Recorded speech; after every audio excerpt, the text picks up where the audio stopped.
Ce podcast dédié à l'hémophilie vous est proposé par la société biopharmaceutique Sobi. HemoTalks accompagne les patients et leurs proches au fil de discussions, de témoignages et des conseils pour qu'ils puissent vivre leur vie au-delà de l'hémophilie. Aujourd'hui, la parole est donnée au Dr Birgit Frötscher, hémophilologue, praticien hospitalier au sein du Centre de compétences de l'hémophilie du CHU de Nancy.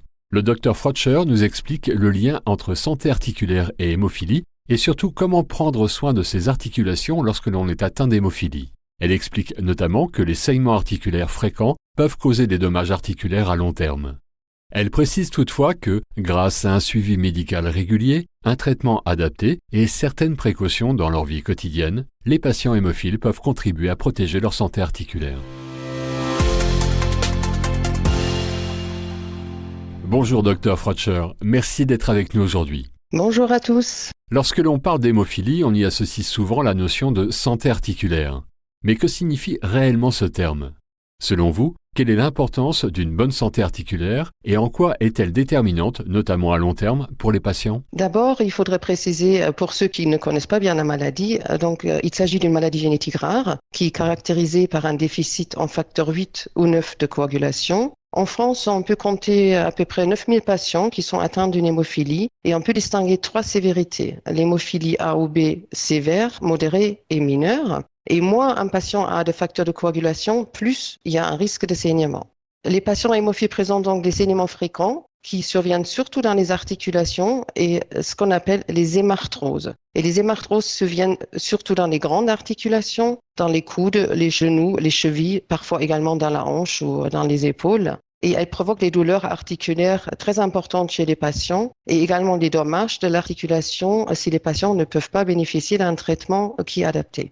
Donc la santé articulaire détermine le pronostic fonctionnel de ces patients à long terme, puisque l'arthropathie, qui est due à l'hémophilie, a un très très grand impact sur la qualité de vie des patients. Les saignements les plus fréquents se produisent donc au niveau des articulations. Mais comment ce type de saignement se manifeste-t-il ? Sont-ils toujours visibles ? Et surtout, comment ces saignements articulaires peuvent-ils impacter la qualité de vie des patients, notamment en l'absence de traitement approprié ? Une hémarthrose, donc un saignement aigu dans une articulation, provoque une réaction inflammatoire au niveau de la membrane qui tapisse la face interne des articulations, qui s'appelle également la membrane synoviale. Une hémarthrose est donc très douloureuse pour le patient et nécessite un traitement médical adapté très rapidement, qui consiste en une ou plusieurs injections intraveineuses de facteurs de coagulation manquants et également une brève immobilisation. Habituellement, on applique le protocole RICE, donc R comme reste ou repos, I comme ice ou glace, C pour la compression et E pour l'élévation. Après une hémarthrose, l'articulation est fragilisée et les récidives de saignement ne sont pas rares. Ça peut provoquer par après une inflammation chronique de l'articulation. Et en cas de persistance de cette inflammation, les dégâts articulaires deviennent irréversibles. D'abord le cartilage, puis l'os sera endommagé, ce qui a comme conséquence une déformation articulaire. En cas de persistance de l'inflammation, les dégâts articulaires deviennent irréversibles. D'abord le cartilage, puis l'os sera endommagé, ce qui a comme conséquence une déformation de l'articulation, une perte de l'amplitude, de la fonction de l'articulation et des douleurs chroniques très importantes. Il est important également de mentionner que les patients peuvent présenter des micro-saignements dans les articulations, surtout au niveau des chevilles. Et ces micro-saignements peuvent abîmer les articulations au fur et à mesure sans que le patient ne se rende compte, puisqu'au début, ces micro-saignements sont asymptomatiques. Donc l'évolution naturelle chez les patients hémophiles sévères et chez certains hémophiles modérés ou mineurs, sans un traitement adapté, est une arthropathie hémophilique très handicapante et douloureuse. Un patient atteint d'hémophilie à travers sa vie va certainement risquer à plusieurs reprises de présenter un saignement dans l'une de ses articulations. Pourriez-vous nous indiquer les situations à risque auxquelles les patients doivent être particulièrement attentifs ? Comme je l'avais mentionné avant, le risque de présenter une hémarthrose est corrélé à la sévérité de l'hémophilie. Les patients hémophiles sévères et certains patients atteints d'une hémophilie modérée risquent de présenter des hémarthroses même spontanées ou après des petits traumatismes. Chez des patients hémophiles mineurs, les hémarthroses surviennent surtout après un traumatisme plus important. Donc, en fonction de la sévérité, il faut adapter les activités sportives et les activités de la vie quotidienne.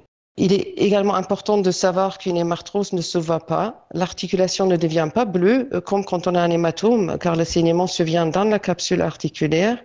Par contre, le patient ressent une douleur, l'articulation gonfle, devient chaude. Il est vraiment important de connaître toutes ces particularités pour pouvoir reconnaître une hémarthrose rapidement et la traiter rapidement pour limiter les dégâts de l'articulation. Nous venons de l'évoquer, prévenir la dégradation des articulations chez les patients atteints d'hémophilie est d'une importance capitale. Dans ce contexte, quelles approches spécifiques peuvent être mises en place pour garantir une prévention efficace de la dégradation articulaire et maintenir une santé articulaire optimale? D'abord, un suivi médical régulier dans un centre spécialisé est très important. Dans tous les CHU, il existe des centres de compétences ou des références qui s'occupent des patients atteints d'une hémophilie.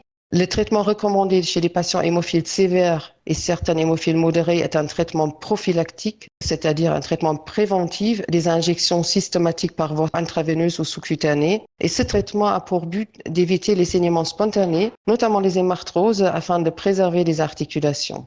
Il existe également un traitement d'urgence, c'est-à-dire une injection intraveineuse du facteur de coagulation manquant quand on a un saignement ou un traumatisme. Et pour limiter les dégâts articulaires, ce traitement devra être administré le plus rapidement possible. Donc j'encourage également la pratique d'une activité physique adaptée à la sévérité de l'hémophilie, à l'état articulaire si le patient présente déjà une arthropathie. Mais effectivement, il est conseillé d'éviter certaines activités de sport trop à risque traumatique, donc à risque hémorragique, par exemple la boxe, le foot ou certains sports de contact. À la suite d'un récent diagnostic d'hémophilie, quels sont les 5 conseils que vous prodiguez habituellement à un patient et à ses proches? Alors, le premier conseil est un suivi médical spécifique régulier dans un centre de maladies hémorragiques qui comprend une évaluation régulière des articulations. Le deuxième conseil, je dirais, est de bien suivre le traitement médical, notamment un traitement préventif s'il est indiqué, notamment chez les patients hémophiles sévères ou modérés. Le troisième conseil que je donnerais, c'est de bien suivre une formation sur la maladie. On appelle ça l'éducation thérapeutique du patient, afin de bien connaître les signes d'un début de saignement pour pouvoir agir le plus rapidement. Le quatrième conseil, c'est de pratiquer d'une activité physique qui doit bien sûr être adaptée à la sévérité de l'hémophilie et au risque de saignement. Et ça pour renforcer les muscles autour des articulations, ce qui protège finalement les articulations. Et le cinquième conseil, je dirais, c'est de vivre au mieux avec la maladie, ce qui est aujourd'hui plus facile, surtout pour les jeunes patients, grâce aux traitements qui sont maintenant disponibles. Pour finir, Dr Frotcher, un patient atteint d'hémophilie peut-il, selon vous, participer à toutes les activités de la vie courante? Qu'en est-il de pratiquer un sport? Alors aujourd'hui, grâce à la disponibilité des traitements spécifiques, la qualité de vie de ces patients s'est quand même énormément améliorée. Et les patients, surtout les patients jeunes qui ne présentent pas d'arthropathie, peuvent participer quasi normalement aux activités de la vie quotidienne, peuvent être intégrés normalement à l'école, au travail, aux activités de loisirs, etc. J'encourage également les activités sportives qui sont importantes pour le bien-être et l'intégration des patients, qui sont devenues possibles grâce aux traitements qui sont disponibles maintenant et effectivement avec certaines limitations pour des sports à haut risque traumatique comme je l'avais mentionné. Merci Dr Frotcher pour ces précisions. Merci à vous de m'avoir reçu. Nous vous retrouvons prochainement pour un second podcast sur la santé articulaire et ses répercussions sur la qualité de vie. Nous vous donnons rendez-vous prochainement sur Hemotalks pour un nouvel épisode consacré à l'hémophilie. Pour toute demande d'information médicale, veuillez nous envoyer un email à medinfo.fr@sobi.com.